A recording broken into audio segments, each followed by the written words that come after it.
everybody. Next project is I usually do a big fantasy unit. My students have to come up with their own drawings of superheroes or sorcerers, anything from Lord of the Rings, Marvel Comics, whatever. Anything like that, or obviously come up with their own concepts of superheroes. And then they have to create a fantasy world, which is landscape drawings. And then I actually added this year a fantasy creature, an animal. So they have to do drawings of that too. So I wanted to do a unit of 3D within my fantasy unit. So I came up with, I grew up playing with Transformers and He-Man and G.I. Joe. So I really wanted them to come up with a three-dimensional form of their own fantasy, either creature or person. In this particular case, I want them to sculpt a human being in that sort of form. Either boy, girl, doesn't really matter.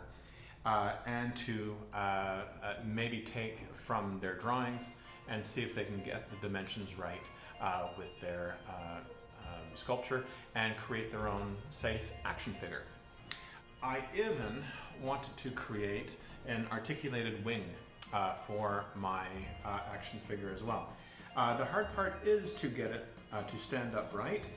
Clay is actually really quite heavy, and I'm using oil-based, non-dry clay that I can mold, and I don't have a time limit, but I am using a wire structure, an armature below the clay, which I'm showing you a picture of right now.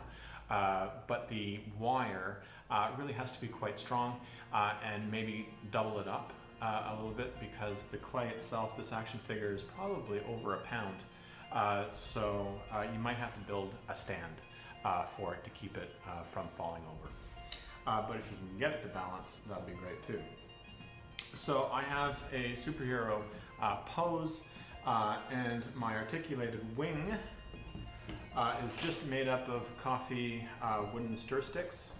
I have a picture of it as well, and a little plan, and I'm just using thumbtacks as hinges for the wings, and I'm going to cover this up with material, probably canvas, that I could paint as well.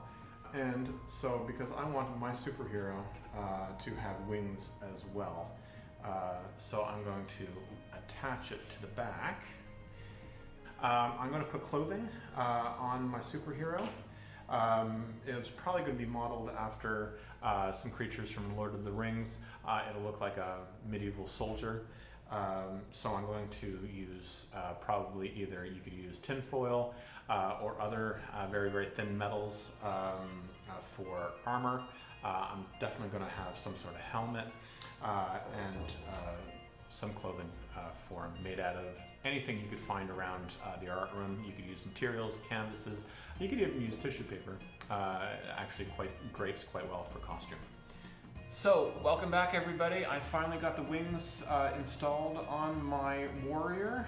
Got the armor, I have my sword, and now I have the wings installed.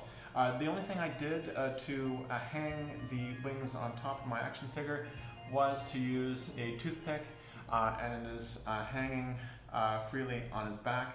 Looks great. The paint job turned out okay. The fabric it's a little bit stiff, so the articulation doesn't work extremely well, but it looks great. And in terms of putting it together, your students can go through the paces and learn how simple machines can work. So thank you very much for staying tuned for a very intense project. I hope you could do at least versions of this in your classroom. Your kids will really enjoy it. So stay tuned next time, and I hope to see you back.